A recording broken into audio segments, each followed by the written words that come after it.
हिमाचल प्रदेश के वीर सपूतों की बहादुरी के किस्से न केवल भारत में बल्कि पूरे विश्व में प्रसिद्ध हैं। वहीं आज हम एक ऐसी शख्सियत की बात कर रहे हैं जिसकी बहादुरी की तारीफ ब्रिटिश सरकार भी करती थी। जी हाँ, द्वितीय विश्व युद्ध के नायक वीर कैप्टन भंडारी राम को उनके अदम्य साहस के लिए ब्रिटिश सरकार ने विक्टोरिया क्रॉस मेडल से सम्मानित किया था, लेकिन उनके परिजनों ने हिमाचल प्रदेश की सरकारों के द्वारा उनकी अनदेखी का आरोप लगाया जा रहा है। गौरतलब है कि 1 सितंबर 1939 से 2 सितंबर 1945 तक 6 वर्षों तक चले द्वितीय विश्व युद्ध के दौरान कैप्टन भंडारी राम ने जापानी सेना के विरुद्ध वर्मा कैंप में अद्भुत साहस का परिचय दिया था। 22 नवंबर 1944 को पूर्वी मऊ अराकन में जापान सेना के आक्रमण के दौरान एक बंकर को जीतना था। भंडारी राम एक टुकड़ी का हिस्सा थे। स्वर्गीय वीर भंडारी राम के पुत्र सुरेश कुमार नड्डा व सतीश नड्डा का कहना है कि द्वितीय विश्व युद्ध के नायक के रूप में पहचान रखने वाले उनके पिता स्वर्गीय वीर भंडारी राम को ब्रिटिश सरकार ने विक्टोरिया क्रॉस मेडल से सम्मानित करने के साथ ही देश विदेश में उनके स्टैचू लगाए हैं,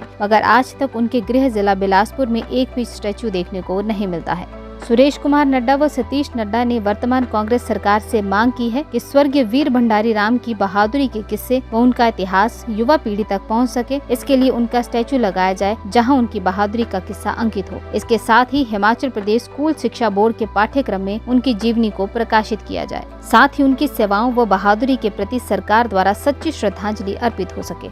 मेरे पिताजी को द्वितीय विश्व युद्ध में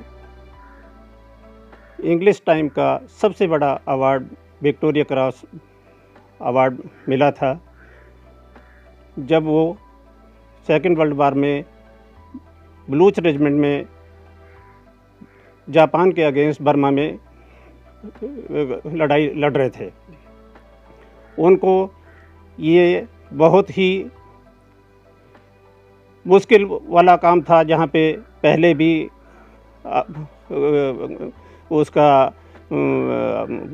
आर्मी का जो है बहुत नुकसान हो रखा था, लेकिन उनको पिताजी को जो है ये टास्क दिया गया।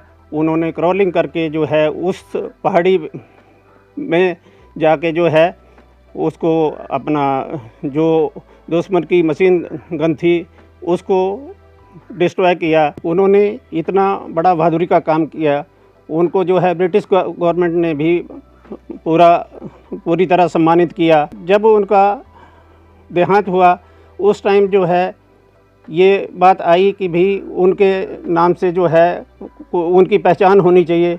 तो पहचान के लिए उन्होंने सरकार ने कहा कि भी नहीं, यहाँ यही चर्चा चलती रही कि नहीं, जो हमारा स्थानीय विद्यालय है उसको उनके नाम पे किया जाएगा, लेकिन आज दिन तक वो नहीं हुआ। यहाँ के पहले जो है किसी भी इंटरव्यू में या किसी पाठ्यक्रम में जो है यह आता था कि भाई और जो है किस वजह से प्रसिद्ध है, जिसमें तो उसमें आता था कि भी यहाँ जो है वीर भंडारी राम जी रहते हैं, जिनको जो है अंग्रेज़ों का सबसे बड़ा अवार्ड मिला है और राजा बिलासपुर ने जो है उनको यहाँ अपना ज़मीन जो है इनाम में देके जो है वो यहाँ रह रहे हैं।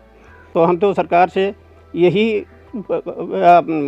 रिक्वेस्ट करते हैं कि भी कोई यहाँ पे स्टैचू लगाया जाए, स्कूल का नाम है उनके नाम पे रखा जाए, जो बोर्ड हैं लगे ताकि जो आने जाने वाले, जब 4 लाइन यहाँ से निकल गई है, 4 लाइन निकलने से किसी को भी इस चीज़ का पता होना चाहिए कि भी ये फ़लाँ जगह है। यहाँ से जो है अब ऐतिहासिक जगह है, बाहर से जो आने वाला आदमी है उसको कहाँ से पता लगेगा कि भाई ये कौन सी जगह है और इस जगह का क्या इतिहास है। मेरे पिताजी को सेकेंड वर्ल्ड वॉर में अद्वितीय साहस के लिए बहादुरी का सबसे बड़ा अवार्ड विक्टोरिया क्रॉस मिला था। उनको सेकेंड वर्ल्ड वॉर में 16/10 ब्लूस रेजिमेंट में तैनात थे और उन्हें जापानियों के अगेंस्ट मतलब लड़ते हुए जो था उनको विक्टोरिया क्रॉस मिला था। यह एक जो टास्क उनको दिया गया था वो एक संकीर्ण व बड़ी ऊंची पहाड़ी थी। पहाड़ी के ऊपर जापानी सेना तैनात थी और वहाँ से जो था ब्रिटिश सेना का बहुत नुकसान हो रहा था।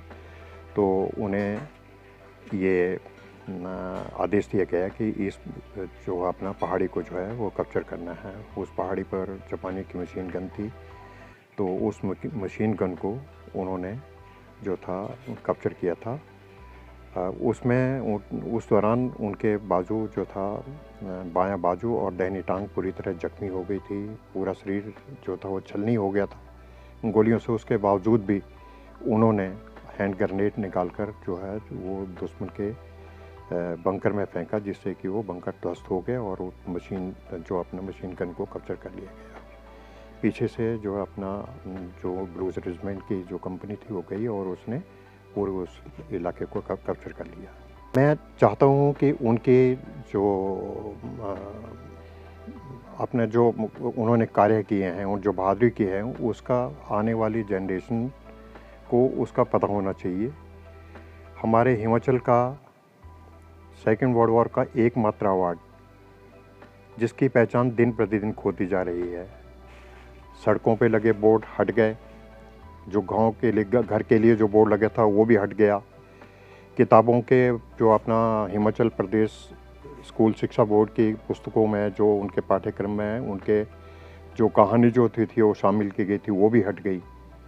यहाँ तक कि जितने भी राजनीतिक समारोह होते हैं जहाँ उनका जो है वो अब ये कहकर के ये वीरभूमि, बिलासपुर की वीरभूमि है, यहाँ पर ये वीर भंडारी राम जिन्होंने इतना बड़ा कारनामा किया था, आज कोई भी राजनीतिज्ञ इसका नाम नहीं लेता है, जो कि लेना चाहिए। आने वाली जनरेशन को इस चीज़ का कोई पता नहीं है। इनके स्टेट के बाहर इनके नाम पे मेमोरियल लगे हैं, इनके स्टैचूज़ लगे हैं इनके, लेकिन हिमाचल में ऐसा कोई भी स्टैचू नहीं है। एक धर्मशाला में एक जो आप एक स्टैचू लगा है उसमें वार मेमोरियल में, लेकिन बिलासपुर वार मेमोरियल में कोई इनका स्टैचू नहीं है, ना इनका कोई इतिहास है। ये मेरे पिताजी का जो भी इतिहास है उसको हिमाचल प्रदेश के जो पाठ्यक्रम हैं उसके बीच में शामिल किया जाए। उनका स्टैचू उनके जो अपने निवास स्थान के नज़दीक 4 लेन के किनारे लगाया जाए। उनका देहांत हुआ था तो उस टाइम कहा था कि इनका जो अपना औहर का जो स्कूल है उसका नाम जो है वो कैप्टन भंडारी राम जी के नाम पे रखा जाएगा, लेकिन वो सब सिर्फ घोषणाएं ही रह गई और कुछ भी नहीं हुआ। द्वितीय विश्व युद्ध के नायक वीर भंडारी राम को ब्रिटेन सरकार ने विक्टोरिया क्रॉस से सम्मानित किया था। अगर बात करें तो वीर भंडारी राम का स्टैचू इंग्लैंड से लेकर भारत के अन्य राज्यों में भी लगे हुए हैं, लेकिन अगर बात करें उनके गृह जिला की तो एक भी स्टैचू उनके नहीं लगा हुआ है। उनके परिजनों की भी मांग है कि जिला में उनका एक स्टैचू बनाया जाए और साथ ही एसपी बोर्ड में पाठ्यक्रम में उनके इतिहास को शामिल किया जाए ताकि आने वाली युवा पीढ़ी को उनके बारे में जानकारी मिल सके। साथ ही उनका कहना है कि और स्कूल का नाम उनके नाम से रखा जाए। अब ये देखना होगा कि सरकार इस बारे में कब तक ठोस कदम उठाती है। अनंत ज्ञान टीवी के लिए घुमारवीं से नीरज शर्मा की रिपोर्ट।